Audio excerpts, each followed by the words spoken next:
Assalomu alaykum, hurmatli YouTube ko'ruvchilar. Qutman kuningizdar menен. Bugun 27 mart 2020-yil. Alibek, Ali menен, Janibek, Jаны менен. Айтайын дегеним, карантинге байланыштуу ар ким өзүнүн коргонунда иштери менен алек. Сыртка чыккан эч ким жок. Бүгүн жамгыр жаап күн ачылды. Бүгүн айтайын деген нерсе кербовка жана пенсировка жайкы кесүү боюнча сөз болмокчу. Мына бадырайып өрүктүн гүлдөрүн көрүүгө болот. Айыл боюнча өрүктөр гүлдөдү. Эң биринчи данектүүлөрдөн бадам, андан кийин өрүк гүлдөйт. Мына алдыңыздарда өрүктүн толук гүлүн ачып көрүп турууга болот. Дайымкы сиздерге көрсөтүп келаткан видеодо кербовканын жыйынтыктары боюнча мынакей көрүңүздөр. Бул көчөт 2018 жылы тигилген.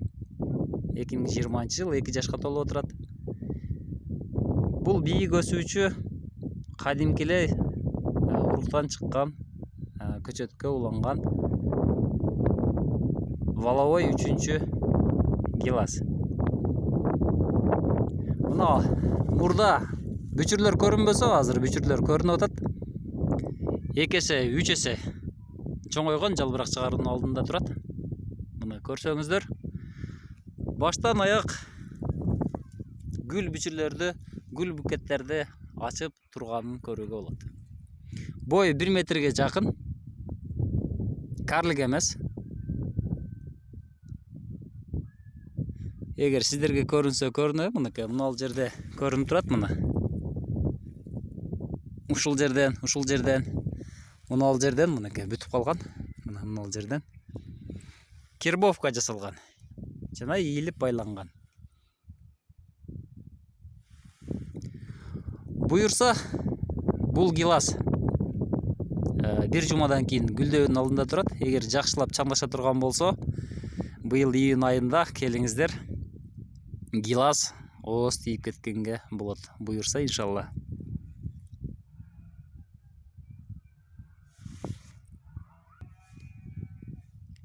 Бул гиластарга буюрса жасалма чаңдаштыруучу коем. Аны да 1 жумада көрсөтөмүн деп ойлойм. Бул бакка быйыл 3 сорттогу, 4 сорттогу чаңдаштыруучу койдум. Ал быйыл гүлдөп, чаңдаштыруучу чаңын жеткирип бере албайт. Ошондуктан жасалма чаңдаштыруучу коюуга аракет кылам. Арыларды чакыруу үчүн.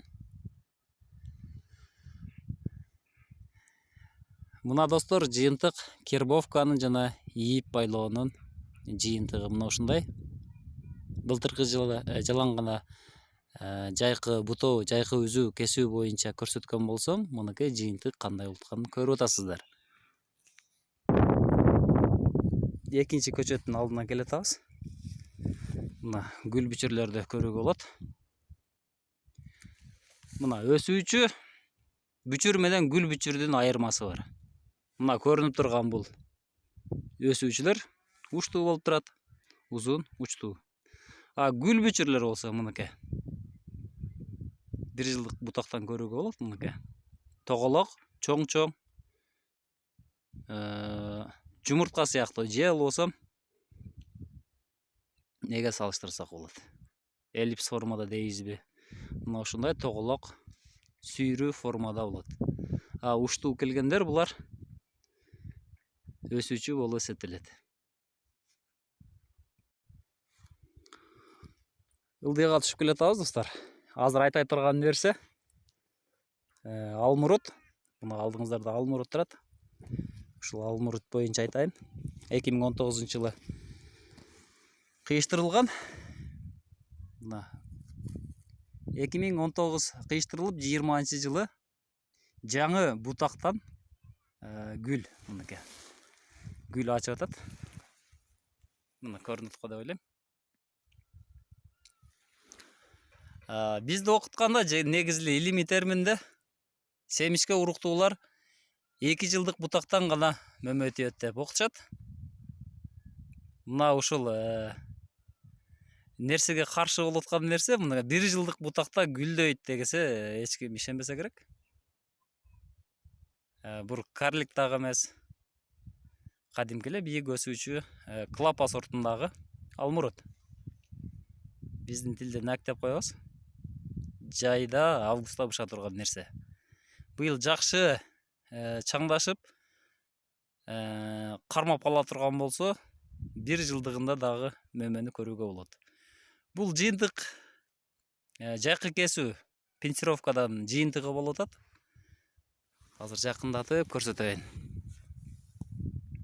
Мына жеринден пенсировка болгон мынакей. Мына жеринен. Бир эле көчөт эмес, башкаларында дагы көрүүгө болот. Алып барып көрсөтөйүн. Мында жок. Мында дагы мынакей гүл ачайын деп атат. Мынакей. Мына гүлдүн астын карасаңыздар, шарыктай болгон топ-тоголок болуп калыптыр мынакей. Себеби бул жерде үзүп койгондон кийин бул жерде стресс абалында туруп, чогулуп, гүлгө аракет кылган окшойт. Мына астында дагы гүл. Бул астында дагы гүл. Мына достор,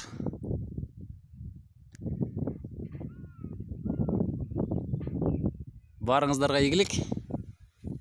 Тынч болуңуздар. Оорудан сырткары болуңуздар. Ийгилик барыңыздарга.